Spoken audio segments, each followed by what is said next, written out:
Concrete പാളികൾ ആൾക്കാരുടെ മുന്നിലോട്ട് വീഴുന്നത് സ്ഥിരമായി നമ്മൾ കാണുന്ന ഒരു കാഴ്ചയാണ്. 60 വർഷത്തോളം പഴക്കമുള്ള ബിൽഡിംഗ് ആണിത്. മേലോട്ട് നോക്കിയില്ല, പറഞ്ഞപ്പോഴാണ് നോക്കിയത്.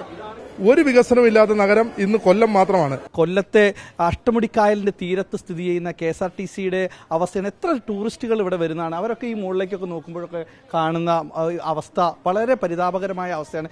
ഏത് സമയവും ഇടിഞ്ഞു വീഴാറായ KSRTC കെട്ടിടമാണ് നമ്മൾ ഇപ്പോൾ കാണുന്നത്. ഏകദേശം 50 വർഷത്തിലധികം പഴക്കമുണ്ട് ഈ KSRTC കെട്ടിടത്തിന്.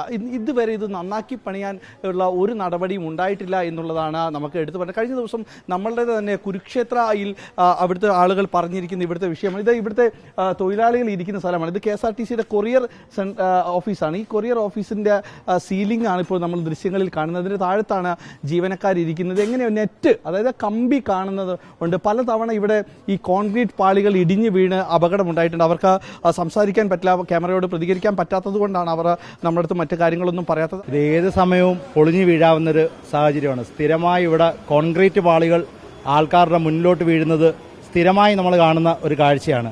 കഴിഞ്ഞ ഒരു 5-6 കൊല്ലമായിട്ട് ഓരോ തവണയും പത്രങ്ങളിലും ബഡ്ജറ്റിലും അടക്കം KSRTCയുടെ ബിൽഡിംഗ് നവീകരിക്കും അല്ലെങ്കിൽ പുതിയ ബിൽഡിംഗ് വരുമെന്ന് പറയുന്നതല്ലാതെ നാളിതുവരെയായിട്ട് ജനങ്ങളുടെ ജീവന് ഭീഷണിയാവുന്ന രീതിയിലാണ്, ഇവിടുത്തെ തൊഴിലാളികളുടെ അടക്കം രീതിയിൽ ഭീഷണിയാവുന്ന രീതിയിലാണ്. ഈ ഒരു KSRTC കെട്ടിടം വരികയാണെങ്കിൽ എവിടെ ഉണ്ടാക്കും? എവിടെ സ്ഥലമുണ്ടോ? ചേട്ടാ ഇവിടുത്തെ സ്റ്റാഫാണോ? ഇവിടെ ജോലി ചെയ്യുന്ന ആളാണോ? ഹിന്ദിക്കാരനാണ്. അയ്യോ ദൈവമേ കുടുങ്ങി. ഹിന്ദിക്കാരനാണ്. ചേട്ടാ ബാക്കി തന്നെ പറഞ്ഞോളൂ. ഇവിടെ പുതിയൊരു കെട്ടിടം വന്നാൽ ഇതിപ്പോൾ കഴിഞ്ഞതിൻ്റെ മുമ്പത്തെ ബഡ്ജറ്റിൽ പറഞ്ഞിരുന്നു ഈ ബിൽഡിംഗ് മാറ്റിക്കൊണ്ട് ഒരു പുതിയ സമുച്ചയം വരുമെന്ന്.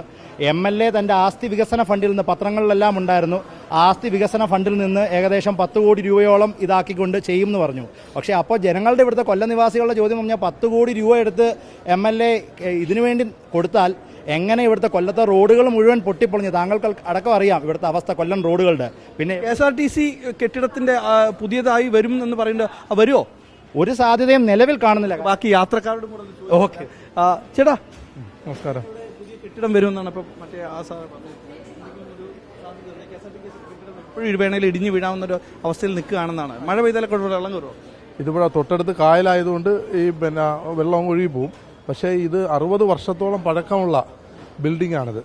നേരത്തെ മേളിലായിരുന്നു, പണ്ട് പുരാതന കാലത്ത് മുകളിലായിരുന്നു. എന്ന് പറഞ്ഞാൽ പ്രധാന റോഡ് കടന്നു പോകുന്നതിൻ്റെ സൈഡിൽ ഇപ്പം KSRTC വർക്ക്ഷോപ്പ് നിൽക്കുന്നിടത്തായിരുന്നു KSRTC സ്റ്റാൻഡ്. ഈ നിലവിൽ ചെയ്യേണ്ടതെന്ന് പറഞ്ഞു കഴിഞ്ഞാൽ അവിടെ ഒരു നല്ല ബിൽഡിങ്ങും നല്ല അമ്യൂണിറ്റീസ്, യാത്രക്കാർക്ക് സൗകര്യങ്ങളൊക്കെ ഒരുക്കിക്കൊണ്ട്. ഇത് ഈ കോൺക്രീറ്റ് പാളികൾ ഇടിഞ്ഞു വീഴാറുണ്ടോ? കോൺക്രീറ്റ് പാളികളൊക്കെ ഇടിഞ്ഞു വീഴാറുണ്ടോ ഇവിടെ? ഇവിടുത്തെ സ്റ്റാഫാണോ? ചേട്ടന് സംസാരിക്കാൻ പറ്റുമോ? ഇല്ല, പറ്റത്തില്ല. അങ്ങനെ പറ്റത്തില്ല. അത്തരത്തിൽ ജനങ്ങൾക്കും യാത്രക്കാർക്കും വാഹനങ്ങൾക്കും ഒക്കെ കടന്നു വരാൻ സൗകര്യമുള്ളത് തൊട്ടുമേളിൽ KSRTCയുടെ സ്ഥലമുണ്ട്. അവിടെ ബിൽഡിംഗ് കെട്ടണം. ഈ ബിൽഡിംഗ് പൊളിച്ചു കളഞ്ഞിട്ട് KSRTCക്ക് ഉപകാരപ്രദമായ കെട്ടുമെന്ന് MLA പറയുന്നുണ്ട്. അതിനെക്കുറിച്ച് എന്തെങ്കിലും അറിയാം? അയ്യോ, അതെല്ലാം എന്താണ്, പഴയ ചാക്കും MLAയുടെ വാക്കും ഒരുപോലെയാണെന്നുള്ളതാണ് സത്യം. കാരണം MLA വന്നിട്ട് ഇത് വാഗ്ദാനങ്ങൾ നൽകുന്നു, പിന്നെ ഇവിടെ വികസനം ഉണ്ടാകുന്നത്. കേരളത്തിലെ 4ാമത്തെ കോർപ്പറേഷനാണ് കൊല്ലം. അതിപുരാതന നഗരമാണ് കൊല്ലം. പക്ഷേ ഒരു വികസനമില്ലാത്ത നഗരം ഇന്ന് കൊല്ലം മാത്രമാണ്. ആകെ 5 കോർപ്പറേഷനുള്ളതിൽ ഒരു വികസനവുമില്ലാത്ത, റോഡ് വികസനമായാലും അടിസ്ഥാന സൗകര്യങ്ങളുടെ വികസനമായാലും, എന്തിനേറെ പറയുന്നു, ഒരു KSRTC ബസ് സ്റ്റാൻഡ് അല്ല, നമ്മളെ പൊതുവായിട്ടുള്ള ബസ് സ്റ്റാൻഡല്ലോ, പ്രൈവറ്റ് ബസ് സ്റ്റാൻഡ്. ഇപ്പൊ കോഴിക്കോട് നിരവധി ടൂറിസ്റ്റുകൾ എത്തുന്ന സ്ഥലമാണല്ലേ. ഇവർ ഈ യാത്രക്കാരൊക്കെ ഇരിക്കുന്നത് നോക്കുക, ഈ കമ്പിയുടെ താഴെയാണ്. ഇത് ഏത് സമയത്തും വേണമെങ്കിൽ, ഇതായത് കുട്ടികളെയൊക്കെ ആയിട്ടാണ് ആളുകൾ ഇരിക്കുന്നത്. ഏത് സമയത്ത് വേണമെങ്കിൽ ഇതൊക്കെ ഇടിഞ്ഞു പൊളിഞ്ഞ് വീഴാവുന്ന ഒരു അവസ്ഥയാണ്. ചേട്ടാ ഒരു പേടിയില്ല? അതെ, മേലോട്ട് നോക്കിയില്ല, പറഞ്ഞപ്പോഴാണ് നോക്കിയത്. ഇതാണ് ഇതിന്റെ അവസ്ഥ. പലപ്പോഴായിട്ട് ഇടിഞ്ഞു വീഴുന്നുണ്ട് എന്നുള്ളതാണ് നമ്മുടെ KSRTCയുടെ അവസ്ഥയാണ്. അതെ അതെ അതെ അതെ. ആളുകളൊക്കെ തന്നെ പേടിച്ചിട്ടൊക്കെ തന്നെയാണ് ഇരിക്കുന്നത്. ഈ KSRTC കെട്ടിടത്തിന്റെ പഴക്കം തന്നെ ഏകദേശം 60 വർഷത്തോളം പഴക്കമുണ്ട്. നമ്മൾ ഈ ദൃശ്യങ്ങളിൽ നിന്ന് കാണാവുന്നത് പോലെ തന്നെ ഈ കമ്പിയൊക്കെ കണ്ടു കഴിഞ്ഞു. ഇത് ഇനി പുതുക്കി പണിയുകയല്ലാതെ മറ്റൊരു ഒരു സൊല്യൂഷൻ, അല്ലെങ്കിൽ മറ്റൊരു സൊല്യൂഷൻ ഇല്ല ഈ കെട്ടിടത്തിന്. ഇത് എന്തായാലും പെട്ടെന്ന് തന്നെ പുതുക്കി പണിയണം എന്നുള്ള ഒരു ആവശ്യം തന്നെയാണ് നാട്ടുകാർ മുന്നോട്ട് വയ്ക്കുന്നത്. അത്രമേൽ ഈ കെട്ടിടത്തിന്റെ ശോചനീയാവസ്ഥ നമ്മൾ കാണിക്കുന്നുണ്ട്. MLA ആണെങ്കിൽ പറയുന്നത് ഉടൻ തന്നെ കെട്ടിടം പണിയുമെന്ന് തന്നെയാണ് പറയുന്നത്.